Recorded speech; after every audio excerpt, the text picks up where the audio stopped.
Good afternoon, everybody. Thanks for coming. If you're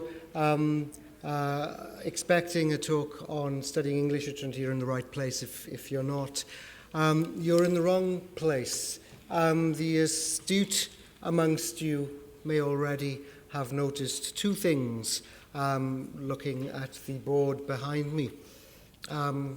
Thing one is I'm not Dr. Eve Patton.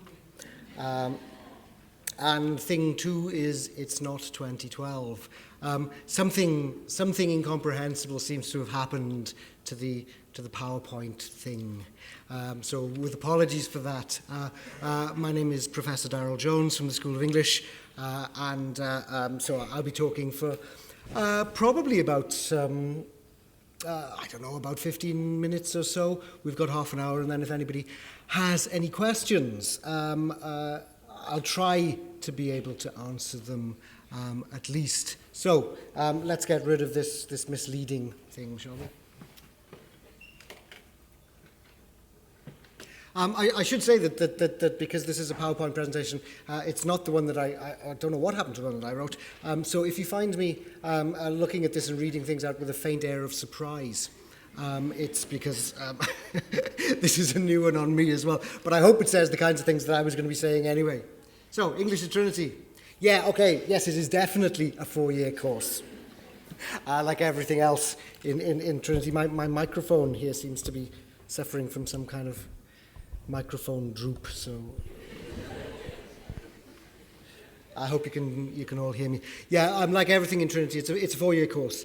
What we have is a course that for our students in English, and that is both English studies students, that is students who are studying only English, and two-subject students, TSM students as we call them, that is to say students who are studying, in our case, English and another subject. The course is divided into two halves, basically. The first 2 years are largely made up of compulsory courses, that is to say lecture courses, people like me in places like this telling you things like I'm doing now, but with accompanying small group tutorials. And then the third and fourth year, and the lectures in the first and second year cover pretty much the entire subject, the entire discipline of English literature from the very earliest years, from Anglo-Saxon literature right up to contemporary literature. And then in the third and fourth years, almost all the teaching is done in seminars of somewhere in the region of 15 to 20 people that are all optional. That is to say, for the first couple of years, we pretty much tell you what to study. For the third and fourth year, you get to decide, having, covered the basics, what you're most interested in. So some people decide that they're very interested in Renaissance writing, for example. They want to study Shakespeare, they want to study metaphysical poetry, and so they want to construct the second half of their degree to as large an extent as they can around those subjects. Some people discover that they're very interested in Irish writing or in American literature or in modern and postmodern fiction, and on it goes. What comes next? Yes, I just said that. We have 2 degrees then, so the single honours and the two-subject. And those are the numbers, and they're a rough approximation of numbers in any given year. That is to say, about 1/3 of our student cohort in any given year is two-subject. Is single honours students, about 40 of them, and about 85 are two-subject students.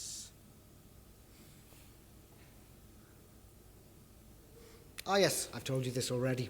The courses, we are a brilliantly organised school, incidentally. Please don't take me as representative here. The courses are mostly compulsory, as I said, and the academic year is divided into 2 12-week semesters. And so the courses in your first and second year will last the duration of an entire semester. And the courses are divided up into different kinds of courses to cover the whole basis of the whole subject of English, from theoretical courses to thematic courses, that is to say, courses on the novel or on drama or on poetry generic courses, historical courses, courses on 18th century literature, romantic literature, Victorian literature, modernist literature, etc. Nationally based literatures, courses on Irish writing, for example, or on American literature, or on British literature. And the lecture courses are supplemented by, accompanied by tutorials. These are the small groups with, as it says there, circa 8 to 10 students. We also have, and we're very lucky to have, I think, quite large numbers of international students. This lecture theatre holds, I think, about 400 people. In terms of our own students, the largest numbers we have of continuing students are about 125, 130, but they're always supplemented by probably the best part of 80 or even 100 international students as well. So we're a very international bunch. So if you're a TSM student, if you're studying English and something else, then in an average week in your first 2 years, the contact hours, that is to say, the lectures and tutorials, will be 6. 3 lectures and 3 tutorials a week. And if you're a single honours student, it'll be 12, that is to say, twice the amount. Now, that's by the standards of some of our colleagues in the sciences, for example, where you'd be expected to be in laboratories, basically on a kind of 9 to 5 basis. That may not sound like very much. Where the real work, or at least the real hours, come in studying English is, of course, in reading.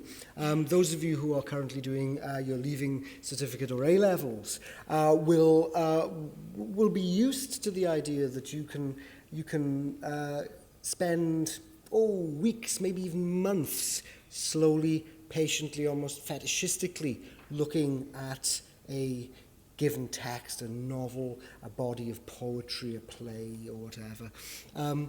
We do things differently, and as far as I'm aware, pretty much all universities do things differently, which is to say that you would expect in the course of a normal week to have a novel, a play, and some poetry on the go all at the same time, and then a different lot for the following week. So in other words, the reading for the course is extremely extensive as well as intensive. And 50% of the assessment for the course is by essay, which take place at the end of term, and 50% by examinations at the end of the year. So that's the way it's kind of structured. And then in the 3rd and 4th year, they're done by option courses, seminars, that take place over the course of a year. Yeah, and there are generally about 40 options available, so people can really specialize in the subjects that they're most interested in, covering the whole range of the subject. The earliest option courses we do are on Anglo-Saxon poetry, the most contemporary on postmodern fiction. We have courses on children's literature, on various kinds of popular fiction, science fiction, horror, romance, etc. Plus, we have creative writing options. Now, many of our students are writers and want to be writers. And so there are creative writing options built into the degree structure, but only as an option. We don't force anybody to write poetry.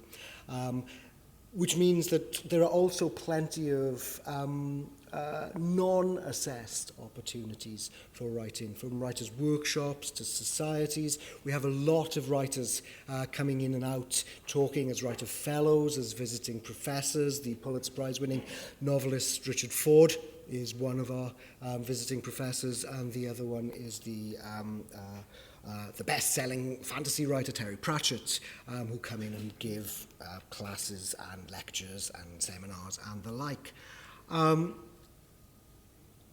There's also the opportunity for people at the end of their year, at the end of their degree, to write long, sustained works of criticism, dissertations.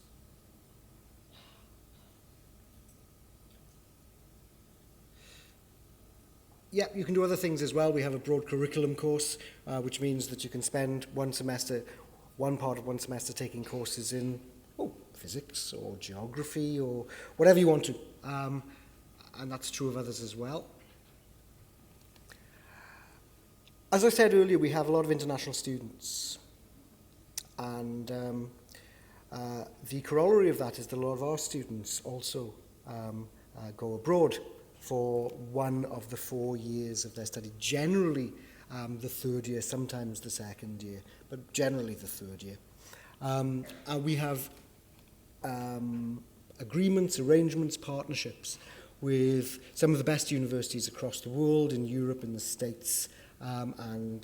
So if you want to take a year studying in anywhere from California to France to Moscow, I suppose, you can if you want to. So, what is it that makes English in Trinity distinctive, different? I suppose the most important one is this small group teaching. It's something that we cling to with great tenacity. There's great pressure on us to get rid of the idea of small group teaching. It's very labor intensive, it's very time consuming, but it's also very important. It's all very well for you guys to be sitting in lectures and having somebody like me droning on, telling you stuff. But more important, really, is the opportunity for students to discuss, argue, debate, try out their own ideas in a smaller forum. And so all of our lecture courses have accompanying tutorials, and that really is the opportunity for students to work things out for themselves, I suppose, is what I'm trying to say.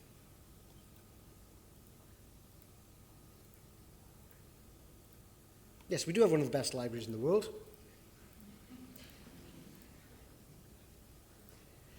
Yeah, okay, I suppose I should talk about this.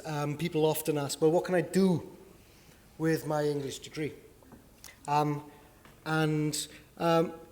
answer to that is that while a degree in English doesn't necessarily prepare you to do any one specific thing, that is, like most subjects in the arts and humanities, it's not a vocational course.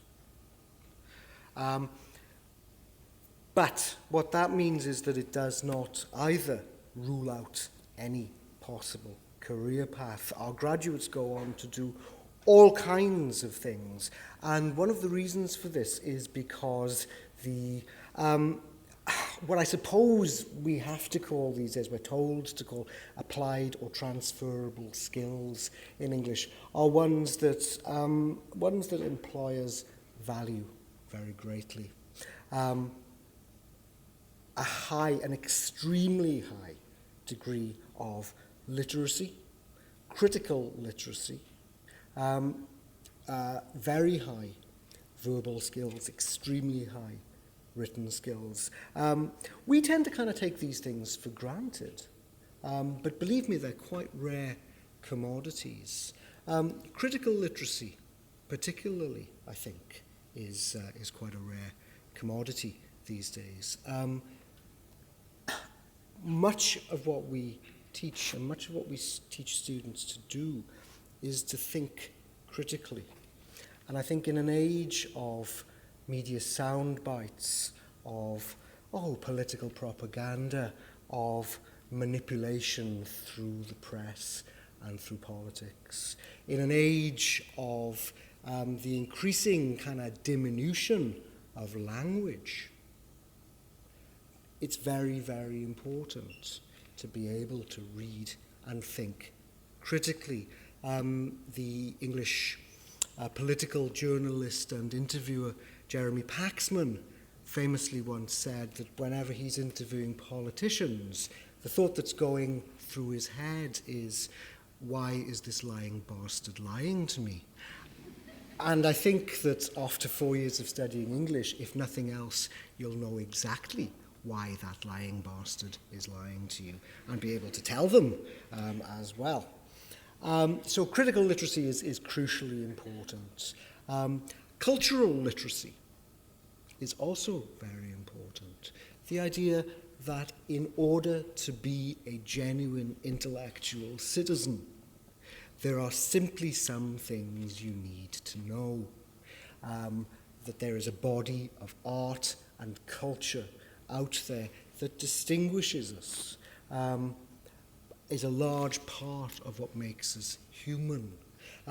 If we're under attack from the barbarians, we're also under attack from the Philistines, those who do not understand the meaning of culture, the meaning of art.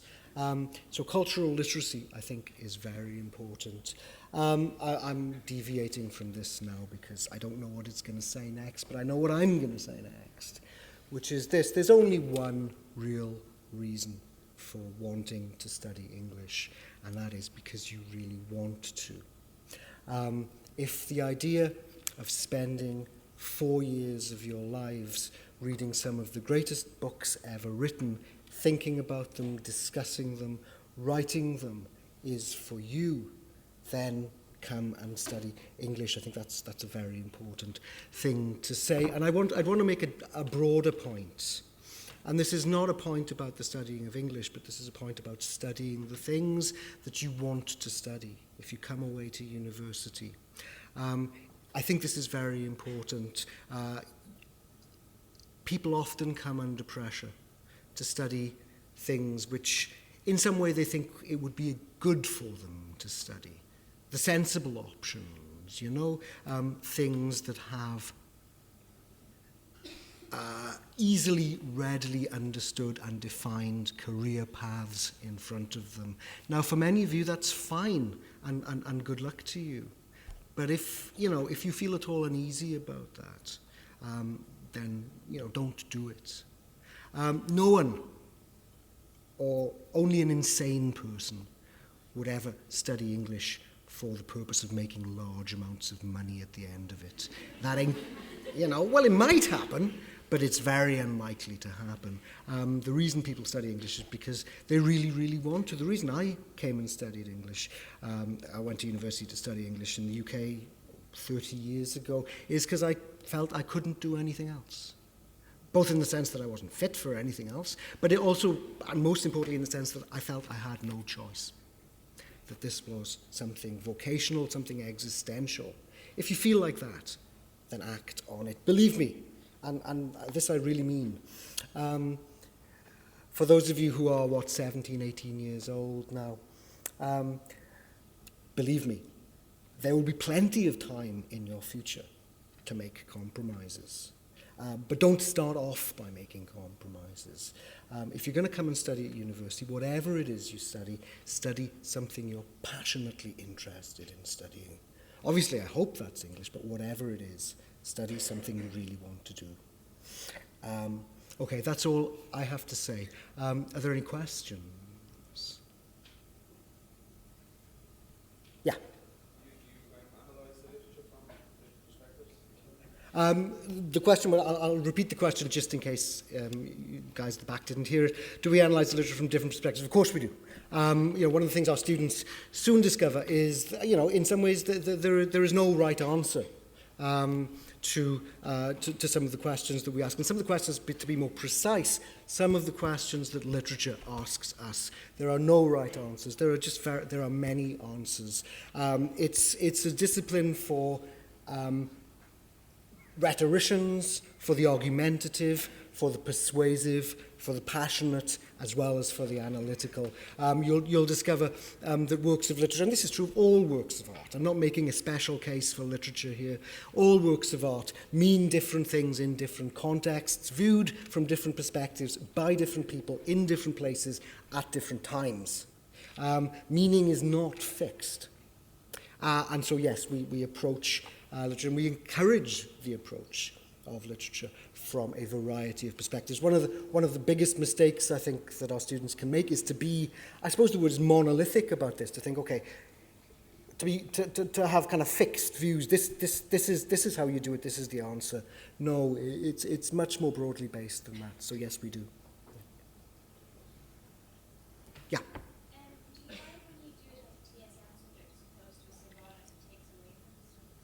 Okay, the question was, if you're a TSM student, does it take away from your English studies? No, I think there's this kind of swings and roundabouts thing going on here. What TSM students kind of miss out on is of necessity, I think, is the kind of focus and depth that single honour students bring to their subject, because they're doing one thing and they're doing one thing all the time. But they make up for it, and in some cases more than make up for it, by bringing completely different perspectives, the perspectives enabled by their other subjects. And, you know, the subjects that you can study alongside English are generally very complementary. I'm thinking psychology, for example, or another language, or history, or classics, or any of them, that they give a broader perspective and a different perspective. And I think that's very important as well. So the answer is kind of yes and no at the same time. And I would certainly not say that English studies students end up doing better in their degrees than TSM students, or vice versa. No. Okay. Yeah.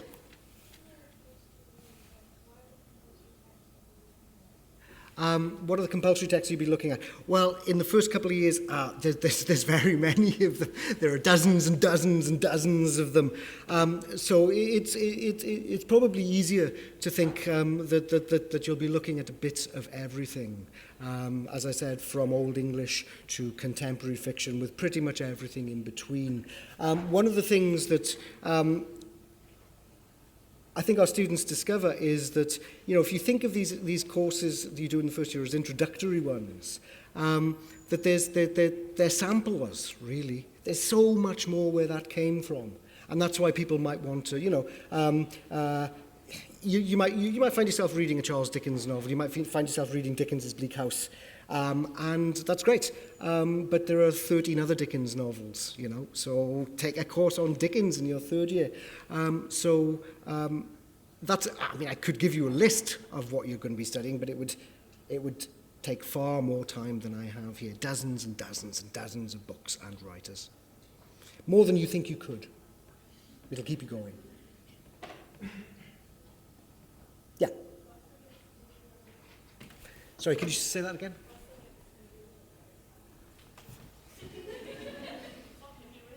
What can you do with English? Yeah, sorry, I seem to be going deaf. I need to get one of those ear trumpet things. You know? What can you do with English? Well, I suppose the most common combinations with English are history, French, psychology. But you can do other languages, including Irish. You can do art history, you can do classics. You can do English and maths. We don't get many people doing English and maths, but it is a possible combination. English and sociology, I think. So most cognate subjects, with English and politics, within the faculty of arts and humanities and social sciences, and one or two outside as well. English and drama is another very common one. So yeah. People are starting to sort of peter out. So is there any more questions? Yeah. Does English complement? Can you do English and law? I'm not sure you can off the top of my head. It will tell you in the TSM guidelines which subjects you can do. If you can do English and law, it's a very unusual one, and I'm not altogether sure you can. But don't take my word for it. Don't take my word for anything. Including my own name, judging by. Okay, any last questions? Yeah, person up there. Sorry, you'll have to really shout.